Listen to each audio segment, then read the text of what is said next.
I was elected as president of the New Hampshire Association of Counties. I was vice president for the last 2 years, and I'll be president for the next 2 years of the New Hampshire Association of Counties. I was taken back on the award that was given to me. I probably didn't thank them appropriately because I was completely surprised to get the award for Commissioner of the Year. It was something that normally when things are given to me, I know ahead of time that something is about to happen, but I was caught completely by surprise on this one, and so I probably didn't act appropriately when after I received the awards. But anyway, it was a good conference, and we look forward to improving that conference next year. I felt that the conference was slanted mostly towards the nursing home, but the House of Corrections did have a program on Tuesday morning regarding security and evacuation of jail should something happen to a jail,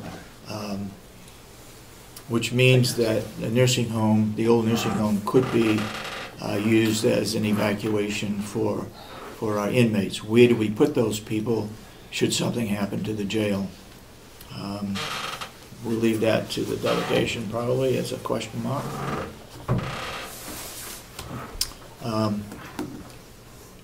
With that said, was there anything else that we need to report on in the New Hampshire meeting? Nope. Okay, then let's, yes, Ann.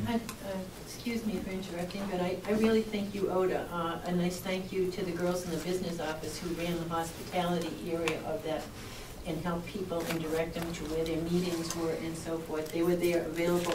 Other meetings I've been to, they're there in the morning and then they're gone. Yep. And I think thank you. All three girls in the business office deserve a pat on the back for their good job they did. Including Robin Reed. I left her out when I recognized them at the meeting. Yes.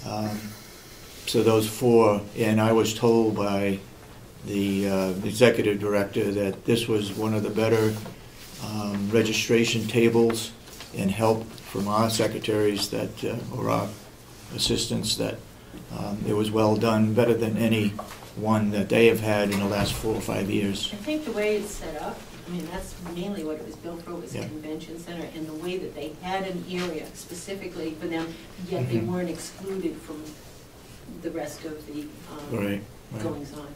Just as a point, to your point, a note was sent out from from Betsy Miller, directly thanking those people. Good. I would like to have the award winners appear at our delegation meeting on the 14th. And I say that in regards to Representative Schmidt from Wolfboro, who has asked us to try to demonstrate the quality of Carroll County versus other counties. I think it's a feather in our cap to recognize these 6 individuals as compared to other counties. I think that's what he's looking for, and I think it's a perfect example to use to help qualify what he's looking for. Can I say something? Sure. I don't think that Representative Smith was asking about that. I thought it was about salary comparisons. I think that's probably true also, but I think he was also looking at the quality. How do we compare with the quality of our service as related to other counties? Where do we stand within the counties? But we can also look at financial matters as well. Okay, with that said, I think we'll move on to our agenda. And Will, would you come up and talk about the farm, the water, and maintenance? Good morning. I just had a couple quick things. I just wanted to thank the commissioners and all the people that contributed to giving me the award that I got. That was unexpected. I was told to come there to support Commissioner Sorensen and got an award, and it's nice to feel like we were appreciated. So I just want to thank everybody that was involved in that. Well deserved, Will. Just a couple of things I wanted to ask real quick before we got into the budgets. My budget, I don't know if you've had a chance to review them yet, of what I put in for. We should be able to fly through it pretty quick. I haven't changed much at all. So there are a couple of outstanding issues in my mind that need to be addressed before we get to that, which comes up with what happened this weekend. We had a snowstorm. I was here, had some of my employees here, and this new nursing home is a ton of work, needless to say. So I want to start with first is a Plan B. I have been asking for this equipment for a long time, knowing the new nursing home was coming online. Unfortunately, we didn't get the money as it was asked before, so I've got a Plan B that I want to present. The top page, they're in pairs, two different, yeah, two different pages. The top two are the bids that I received. I don't know if you want to pass it down. Representative Batson, you might want to look at it. If anybody else wanted one, I made some extra copies in case there were anybody. As chairman of the farm subcommittee, he gets a copy. Yes. Privileged. I made several copies. The first one is the different bids. As before, I suggested that we go with the Prezio's GMC trucks for $35,000, which includes the new sander and a second plow, which is well needed out there, experiencing what I experienced this weekend. We can review. I have some notes to review on the old truck. Not only have I talked about the holes in the floor, the frame is broken so bad that the clutch is not working. So when I started the truck, finally got it started, to move it from outside inside to get it all ready for the storm, I got the truck going. I could not stop the truck once it's in gear. In order to get into the shop, I had to stall the truck on purpose so I didn't run through the wall of the shop. Because even when I have the clutch pressed in, the truck is still in gear. It doesn't disengage when you press the clutch in. A lot of that's from one of the guys I had working on it last year, the good mechanic we had here for an inmate. He said it's because of the frame being bent. There's odd pressures down there, and that's what's causing things. So that's a review on what's wrong with the old truck. The sander that we have is not working properly. I was able to get it going barely, but you have to put some ether in there first because the choke's not working, and then try to get it going. If that doesn't work, then you have to have two people there, one pressing the button to start it and one trying to do the choke manually. So if I'm here by myself at night, which is common when I come into sand, if it doesn't happen to start for me, I'd have to be out there by hand spreading sand. And we did do that the very first storm that we had on Thursday night, I believe it was last week. We had just a skiff of snow, but it caused that new pavement out there at the new nursing home doesn't have as much grit to it as the old stuff like in this one. So it's very, very smooth. Maybe because it's newer, or however they make it now, I don't know. But it causes, when we get the refreeze, a lot of black ice out there, which is a major concern. So those are some of the issues with the old truck of why I'm asking for the new truck and the new sander to go with it. And the second plow is very important to add on there. We only have one plow, and to keep the jail open, to keep the dispatchers open, to keep what needs to be open there, I couldn't hardly do it all by myself. I think the dispatchers had to come in. Matter of fact, I just happened to see them pulling in for their shift change, so I swung over here and opened them up a hole real quick and went back to doing, for that shift. And it's just, luckily the jail had a different shift, but there's just not enough going on with one plow. And then back to into the snow. Too much going on. Or too much.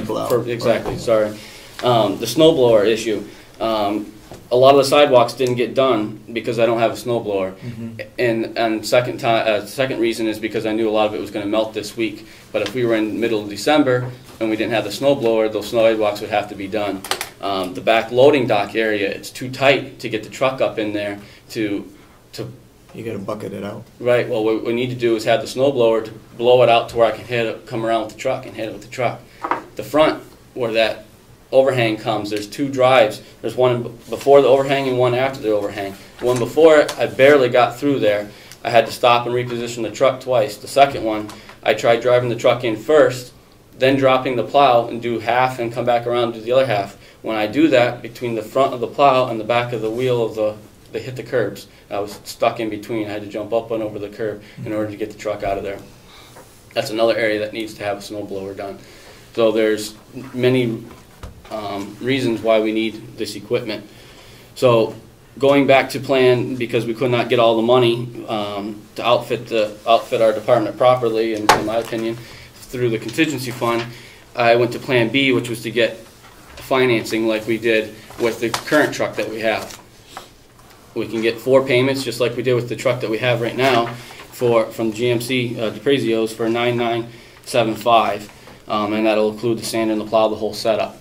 In order to get that, it's a 2012 truck. In 2012, I know this sounds backwards. If any of us in the room went to go buy, you'd probably get a better deal on a leftover 2011 because they want to get rid of them. Being a municipality, it's just the opposite. 2012s, they can give us more discounts because we're a municipality than they can on the 2011. So we're talking over $1,000 more if we try to take a 2011 because of the discounts you can give us. And so that's what I've recommended now that we go with on the vehicle. The second, as we go down, I've listed the other places that I've gotten bids from. We go down to the bottom portion, I have the snow blowers. Basically, you can see that Wolfboro Power and North Country Tractor came in at the same price, basically. I would recommend that we go with North Country Tractor because we do a lot of business with them. They're closer. They're really good about services. I've taken things up there to have things worked on and haven't had a problem. But it's all basically the same. But to add on to the snowblower, as I put a note on the bottom that these bids don't include a cab for the snowblower. I did ask the companies to give me a bid to include that. Unfortunately, they didn't. But I found out it costs about $199. I am recommending that we have a cab because of how windy it is out here. This weekend I was out here, this wind just whips right across, comes down the mountain by the courthouse, whips right across, and it's extremely windy. And when you're out there for that long periods, I asked that we have a cab to help cut down on the wind for whoever's operating the snowblower. Now, to add on to how I would plan to help out from the budgets that I control to make this happen is the second piece of paper that I've given you. It says snow equipment proposal. I've listed out how much money I need. That purchase of the snowblower includes, as you can see, the $199 for the cab. So it comes out to about $12,275 is what I need. Now I've pulled money from each of the 3 departments in areas where I felt that we could have some extra money. Some of these areas, there's tools that I had planned to buy this year. I cannot buy those tools this year because I'm saying that the snowblower and the truck are higher priority than the tools I had planned for. That's why I'm suggesting this. And there's some line items that we were a little bit over because you can't control the price of gas. For example, we budget the same amount. We don't know what the price is. Just happened to be we've done good on gas this year, so I have a little extra money in that line item. So each one of those has a reason. Which comes up, I'm short. I've come up with $9,100. I'm short $3,175 that's needed to get both pieces of equipment. Closer to the end of the year, if we can get the approval from the commissioners for this plan, it's going to take 6 to 8 weeks to get that 2012 truck. So we're looking at Christmas time as of sitting here today, just about, and how many storms we might have between now and Christmas that I have to deal with what I have. As far as the truck, hopefully we could get the snowblower. The snowblower will be quicker once I get the approval. We'd probably have that quite quickly. So the other equation that comes into this that we're going to get to is our budgets. And you notice in all 4 of the budgets that I have to present to the commissioners, we have a lease purchase line item. There's budgeted $2,500. That is for the truck that we currently have. This year we've made a payment on it already. Next year's our last payment on it. So what I'm suggesting to you today is going to mean we're going to have a double payment next year. We have a payment, the last payment on the truck we currently have, and we have a second payment on the truck that we're going to purchase. But I've worked that into the budget, into my new equipment fund to accommodate that. So our budgets are not being, I'm not adding to our budget. I've kept it within the 1% that the delegation wanted, and I've accommodated 2 payments, 1 for each truck. And then the following year we'd get back to just 1 payment on the truck, which we had in our budget. So we wouldn't be fluctuating our operating budget at all to accommodate this second truck.